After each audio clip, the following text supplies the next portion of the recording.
Hi, this is Ruth Teresa with One Inspiring Woman, and I've been asked several times by many clients what I use for toothpaste. I'm allergic to fluoride and I have adverse reactions to it, so I make my own toothpaste, and I have for probably about 7 to 8 years. So this is my toothpaste that I use, and I'm going to show you today how to make your own. Okay? So a couple of the ingredients I have is I just have coconut oil. I have a powder activated charcoal. I have pink Himalayan sea salt, and then I have a baking soda. I also put in a few drops of tea tree oil or peppermint oil, depending on what you like or what you don't like. It's up to you.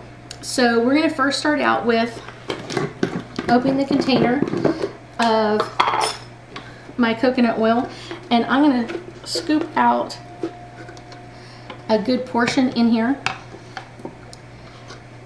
So I get my coconut oil in there, and then this is just a plastic container I put in the microwave for about 1.5 minutes just to warm up the water, because I don't want to overheat the coconut. So what I'll do is I'll just stick it in here and just stir for a little bit as it starts to melt. You don't want to heat it up too much, because then it's going to deactivate or kind of burn the coconut oil, and it doesn't make it taste very well. Tried that one, learned the hard way. So I just keep stirring, and you can see that it's starting to soften from the warmth of the water. So I just keep softening until I don't have as many heavy chunks in it. Right now there's still some lumps in there, and I want to get it to more of a smooth peanut butter consistency than anything else. So I just keep stirring it all around. You'll see now that I have very few lumps in there, and they're softening out pretty quickly. And as that continues to soften, I'm going to start adding in my activated charcoal. I often say be very kind to your activated charcoal, because it is powder fine and it will fly away at a moment's notice.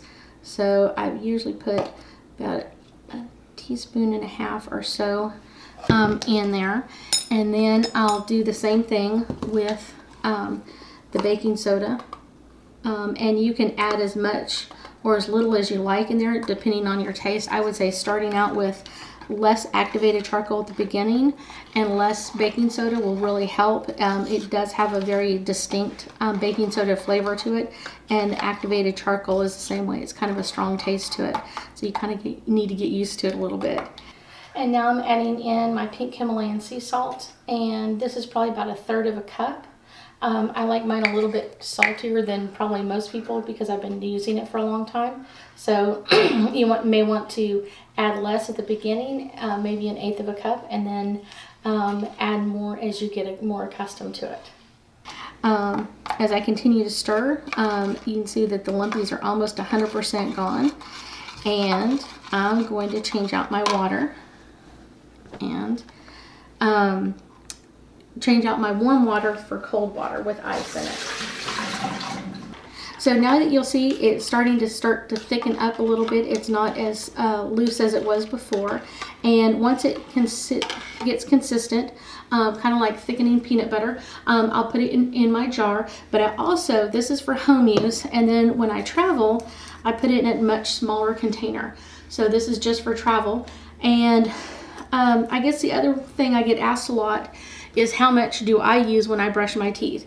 So I take my toothbrush, put it in backwards, and slide it around the side, and I would say that's as much as I get on my toothbrush.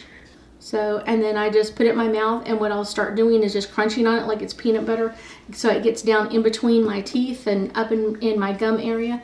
And then once I've done that, then what I'll do is I'll just start brushing my teeth like I normally would.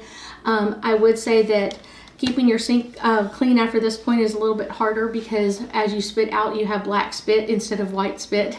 So it kind of gets a mess in your bathroom, but it's easily cleaned up. It doesn't stain anything, and you can just rinse it down the sink as soon as you're finished. Keep spinning, and you'll see it starting to chunk back up and get into spots. And I don't really mind if there's not everything 100% mixed in together. And once it completely solidifies, I'm going to put it back in my container. So that's how I make my activated charcoal toothpaste, and then of course I add the baking soda and the pink Himalayan sea salt, and that's what it looks like at the end. And I hope you give it a try.